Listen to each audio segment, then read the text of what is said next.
Nou gaan ons van vers 11 tot 18 en hanteer ons nou vandag, hopelik kan ons sommer al twee doen, die een wêreld godsdiens en een wêreld ekonomie. Ek lees vir jou in Openbaring 13 vanaf vers 11 tot en met vers 18.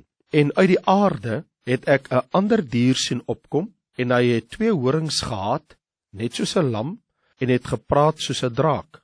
En hy oefen al die mag van die eerste dier uit voor sy oë.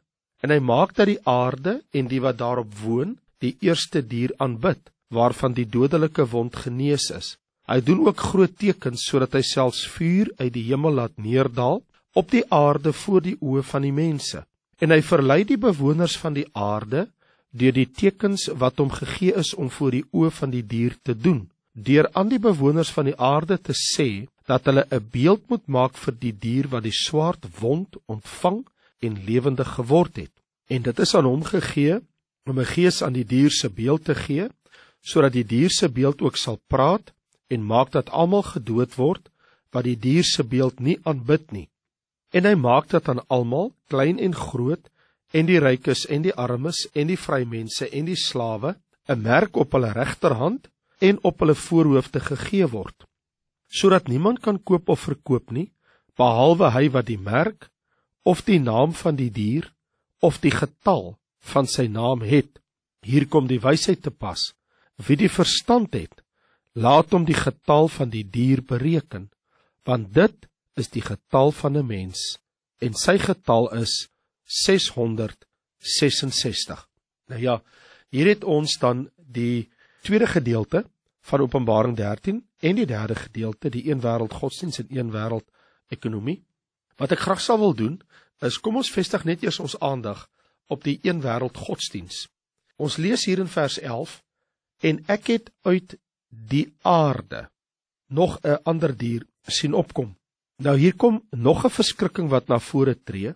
'n tweede dier maak sy verskyning. En ons weet uit hoofde van Openbaring 16 en ook uit Openbaring 19 dat sy naam is die valse profeet.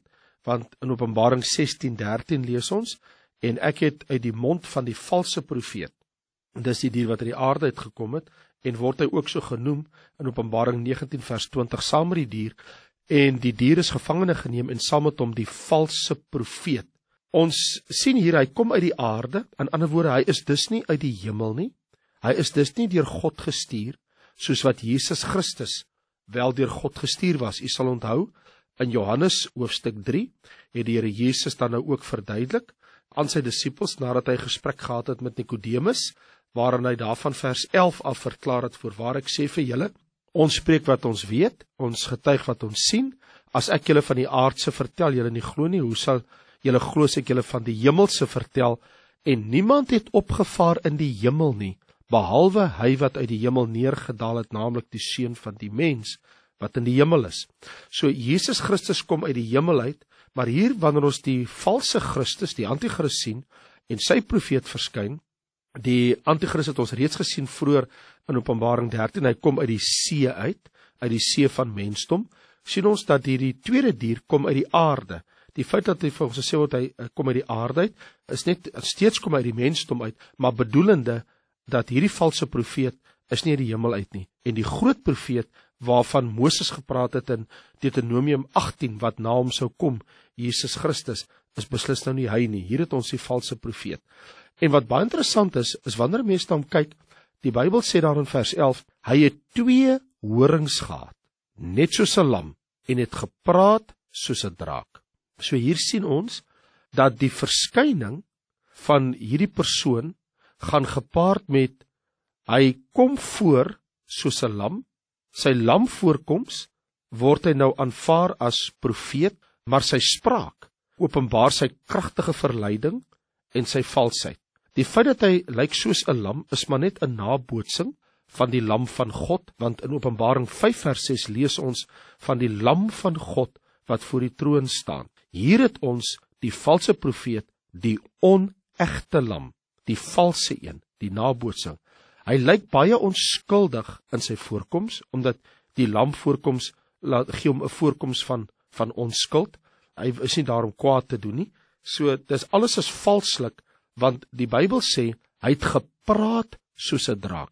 Dit wil dus sê, dis nou vers 11. Dit beteken dat wanneer hierdie valse profeet praat, sal sy spraak hom weggee, dat dit is die duiwel wat hom inspireer.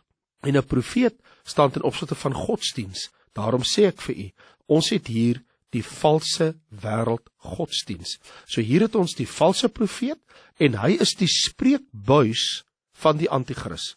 Soos wat die gees van die waarheid, die Heilige Gees, getuig van Christus, dit sien in Johannes 14:26, wanneer hy kom sal hy van my getuig, sien ons hier dat die valse profeet, dat hy die leuen aangaande die anti-kris sal voorhou, want dit het te doen met verleiding en misleiding en bedrieërye en valse spraak. Verder, die beskrywing van die valse profeet is, hy het 2 horings. Nou dit spreek natuurlik, wanneer ons kyk in die Bybel van 2, van getuies. En ook in Matteus 18 vers 16 sal jy byvoorbeeld sien, waar Jesus sê 2 of 3 getuies, in hierdie geval, valse getuienis, want dit is die valse profeet wat hier spreek. Hy praat soos 'n draak, so sy taal verklap hom, en dit is, hy is vals, hy is duiwels geïnspireer. So hier sien ons op die wêreld rond, verskyn 'n persoon in die vorm van die valse profeet, as die spreekbuis van die anti-kris, om die valse godsdiens aan die mens voor te hou. Vers 12 sê, hy oefen al die mag van die eerste dier uit voor sy oë.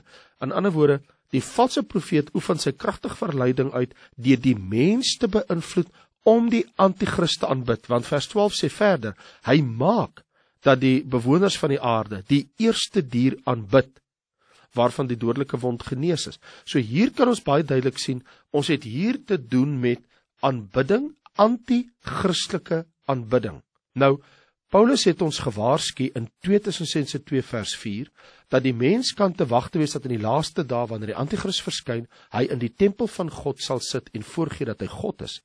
Nou, hier sien ons, dat die valse profeet is besig om hier's 'n poging, om 'n een wêreld godsdiens daar te stel. Of, as ek dit so mag stel, 'n sinkretisme van godsdienste, 'n sameflangsing, samevoeging, amper soos 'n seekat, wat met al sy tentakels, alles opslurp en in een bymekaar bring, het ons hier 'n sinkretisme van godsdienste in een persoon, die anti-kris. En dit is die taak van die valse profeet om onder duiwelbesetenheid, inspirasie van Satan, die anti-kris aanbidding te bevorder.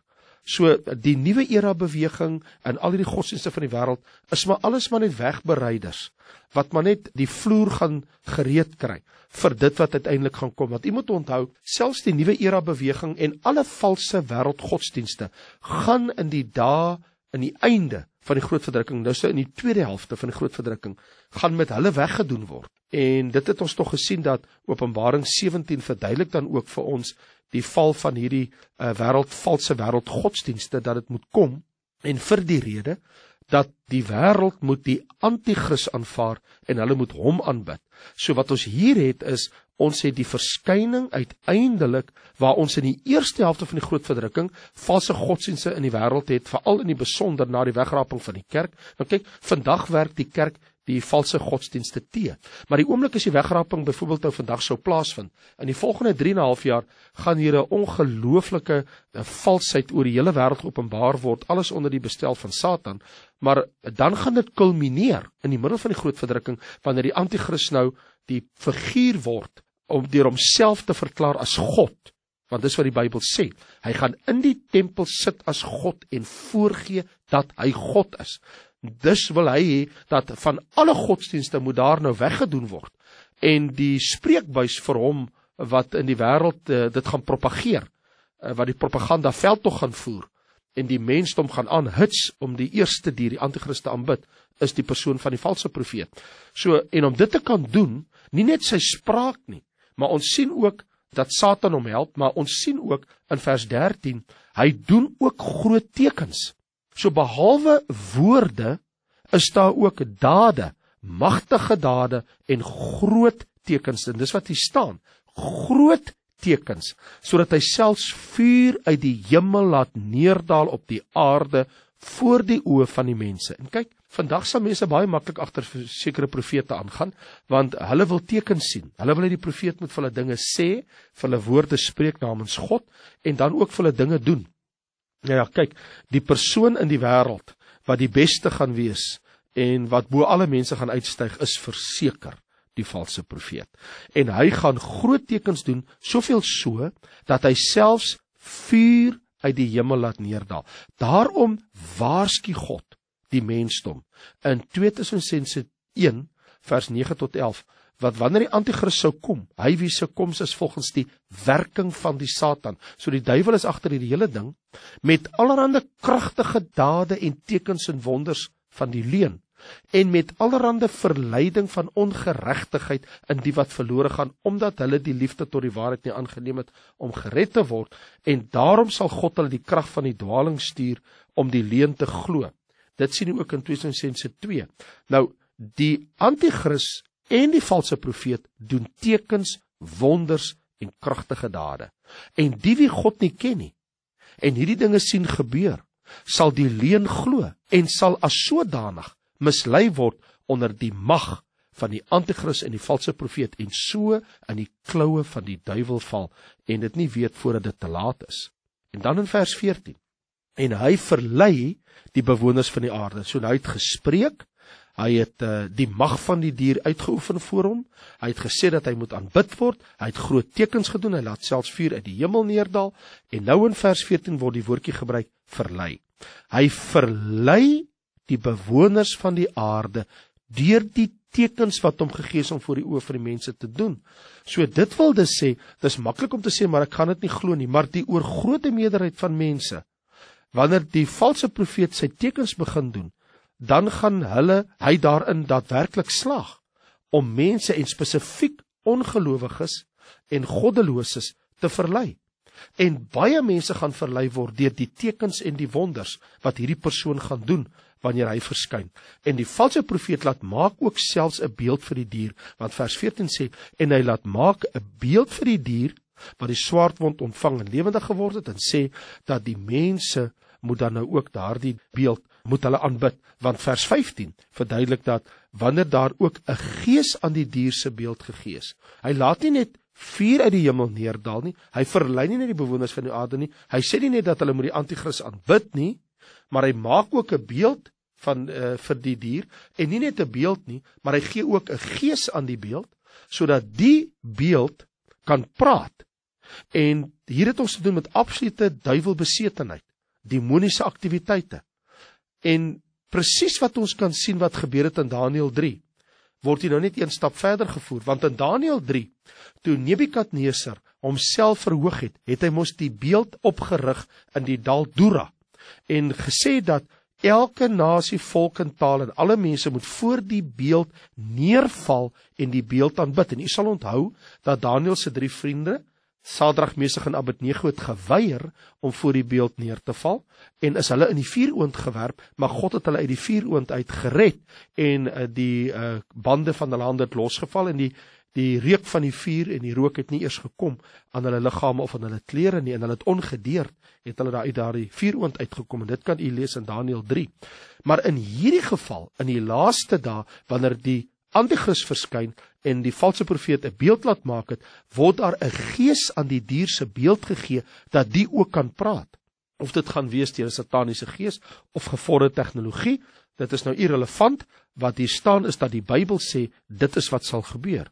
En geen aanbidding tot die lewende God, die Here van hemel en aarde, en sy seun, Jesus Christus, sal deur die antichrist en die valse profeet toegelaat word. As iemand dit doen, dan word hulle gedood, want hier staan dat die wat die dier se beeld nie aanbid nie, sal gedood word, in vers 15 van Openbaring 13. In ander woorde, of jy val neer, almal word gedood, of jy val neer en jy aanbid die beeld en die antichrist, of jy sterf. So diegene wat weier om die antichrist te aanbid, sal met hulle lewe daarvoor boet. En natuurlik kan ons baie duidelik sien wat het hier gebeur. Alle wêreldgodsdienste word nou oorboord gegooi, en net alleenlik die antichrist self mag aanbid word. So hier kan ons baie duidelik in Openbaring 13 sien, want ons kom by die laaste 42 maande, want daar word ons vir ons gesê in vers 5, en dit is hom mag gegee om dit 42 maande lank te doen. So wanneer die laaste 42 maande aanbreek, die laaste 3,5 jaar van die 7 jaar groot verdrukking, sien ons dus nou die absolute verheerliking van die persoon van die anti-kris. En alle mense moet lojaliteit aan hom bepleit. En Christene, mense wat nou tot bekering gekom het in die dae van die groot verdrukking, wat nou Christene is, hulle sal moet met hulle lewe boet. Hulle sal moet betaal. En dan gebeur die derde ding. Behalwe dat ons gesien het in Openbaring 13, is 'n een wêreld regering en 'n een wêreld godsdiens, is daar ook 'n een wêreld ekonomie. Want vers 16, 17 en 18 sê vir ons, hy maak dat aan almal, klein en groot, rykes en armes, vrymense en slawe, 'n merk op hulle regterhand en op hulle voorhoofde gegee word, sodat niemand kan koop of verkoop nie, behalwe hy wat die merk of die naam van die dier of die getal van sy naam het. So hier is 3 dinge wat gebeur. Eerstens, daar word gesê dat hy gee 'n merk, maar nou verduidelik vers 17. Dit is of die merk, of die naam, of die getal. Die gedagte hier is, dit moet gegee word op die regterhand en op die voorhoof, en dan is die verduideliking hierso, dat niemand kan koop of verkoop. In ander woorde, wat ons hier sien is, niemand word ontsien nie, almal wat bereik kan word, elke persoon onder die domein, of heerskappy of koninkryk van die anti-kris, sal gedwing word om sy merk, sy naam of sy getal te ontvang. Of op die regterhand, die hand waarmee gewerk word, of op die voorhoof, die denke, beheer oor die gedagtewêreld. So wat ons hier sou sien is, daar word 'n verpligting op die mense gelê. Ons sien in Openbaring 13 vers 17 en 18, hier is 'n gekoördineerde wêreldregering in rebellie teen God, maar baie interessant, die valse profeet sal maak dat 'n merk op die voorhoof op regterhand van mense aangebring word, wat hulle sal identifiseer as volgelinge van die anti-kris. Maar die doel ook van die merk is, nou kan jy koop of verkoop, jy kan handel dryf. En nou sê vers 18, wie die verstand het en die wysheid het, wat beteken insig om God se wil te ken, daar is 'n verband tussen wysheid en verstand, wie sy denke inspan, vind wysheid en ook die oplossing. Om te koop en te verkoop, ons het hier te doen met ekonomiese implikasies, handel onder die mensdom, word dus nou gebruik vir die merk, of die naam of die getal van die anti-kris moet gebruik word, voordat daar kan handel gedryf word.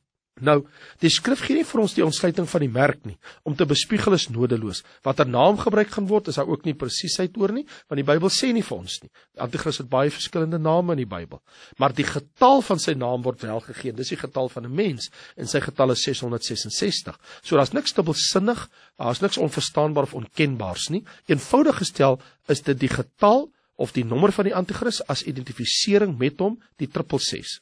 Gelowiges in Christus, die wat oorwin het, ontvang die naam van God, Openbaring 3:12. Israel, die 144.000, hulle ontvang 'n merk of seël op God op hulle voorhoof, Openbaring 7:2-4. Maar hier, in Openbaring 13, onder die bestel van die anti-kris in die dae van die groot verdrukking, veral in die laaste helfte, die laaste 3,5 jaar, sien ons die goddelose ontvang die 666, die getal van die anti-kris. En die doel van die ontvangs van hierdie getal, naam of merk van die anti-kris, is identifisering met hom. Hierdie vers praat nie van 'n kredietkaart, 'n banksysteem of 'n kontantlose geldstelsel of rekenaars nie, want almal onder die mag van die anti-kris het dieselfde nommer. 666, dis die getal van die mens, die getal van die dier, die getal van die anti-kris, omdat hy 'n mens is. Hy is die laaste wêreldheerser tot op Christus Jesus se wederkoms. En hier staan, wie die verstand het, laat hom die getal van die dier bereken, want die dier is 'n mens. Sy getal is die getal van 'n mens. Sy getal is 666. Nou, hoekom 666? In die Griekse en Hebreëse alfabet is daar nie 'n aparte stelsel vir nommers nie, met die gevolg dat die letters staan vir nommers. So elke letter in die Hebreëse alfabet het 'n numeriese waarde. Daar is 22 letters in die Hebreëse alfabet, en 'n numeriese waarde is dit as volg: 1, 2, 3, 4, 5, 6, 7, 8, 9, 10, 20, 30, 40, 50, 60, 70, 80, 90, 100, 200, 300, 400. Dit is die getalwaarde van die 22 letters van die Hebreëse alfabet. Elke mens se naam in Hebreëus het dus 'n numeriese waarde. Die punt is, wat die anti-kris se naam ook al mag wees, in die Hebreëus sal die numeriese waarde van sy naam gelyk staan met 666. Omdat 'n nommer van verskillende berekeninge 666 kan ewenaar, is dit nie moontlik vir u en my vandag om die anti-kris se naam wat die 666 vir ons gaan uitspel, vooruit te weet nie. Wat ons wel weet is, wanneer hy verskyn, sal sy persoonlike naam 666 ewenaar. So dis nie vir ons om dit te probeer om mense in die wêreld se name te soek en met numeriese waarde te voeg, want die anti-kris kan nie geopenbaar word voordat die kerk in elk geval weggeneem is nie. In elk geval, as ons gaan kyk na 6, die mens is geskaap op die 6de dag. Die mens arbei 6 dae per week. Die beeld wat Nebukadnesar opgerig het in die dal Dura in Daniël 3 vers 1 was 60 el hoog, 6 el breed en 6 musiekinstrumente het gespeel. Ons het ook pas die einde van die 6de millennium of 6000ste jaar bereik volgens die Gregorianse kalender. So die 666 kan net in die laaste 3,5 jaar van die groot verdrukking op groot skaal in werking gestel word, omdat dit die regeringstydperk van die anti-kris is, die laaste wêreldheerser. So by die ontvangs van die 666 sal iemand vir ewig gestraf word in die poel van vuur. Die Bybel is baie duidelik daaroor. U moet onthou dat die getal van 'n mens is 6. Ons is geskape op die 6de dag. En is dit nie interessant dat wanneer ons iemand begrawe, dan dra 6 persone 'n kus. Sê vir my, hoeveel mense dra 'n kus? 6 persone. Hoeveel hoeke het 'n kus? 6 hoeke. En hoe diep word 'n kus onder die grond begrawe? 6 voet. So ons het 666. U sien, ons kan nie wegkom daarvan nie. Die getal van die mens is nou maar eenmaal die getal 6. En ons lees in Openbaring 14 vers 9 tot 10. En 'n derde engel het hulle gevolg en met 'n groot stem gesê: As iemand die dier en sy beeld aanbid en 'n merk op sy voorhoof en op sy hand ontvang, sal hy self ook drink van die wyn van die grimmigheid van God, wat ongemeng ingeskink is in die beker van sy toorn. En hy sal gepynig word met vuur en swaal voor die heilige engele en voor die lam. En die rook van hulle pyniging gaan op tot in alle ewigheid. En hulle het dag en nag geen rus nie. Hulle wat die dier en sy beeld aanbid en elkeen wat die merk van sy naam ontvang. So die Here waarsku ons dat as jy die 666 ontvang het, het jy 'n enkel kaartjie hel toe. Daar's nie 'n retourkaartjie nie. Nie in der ewigheid sal jy die hel kan ontvlug.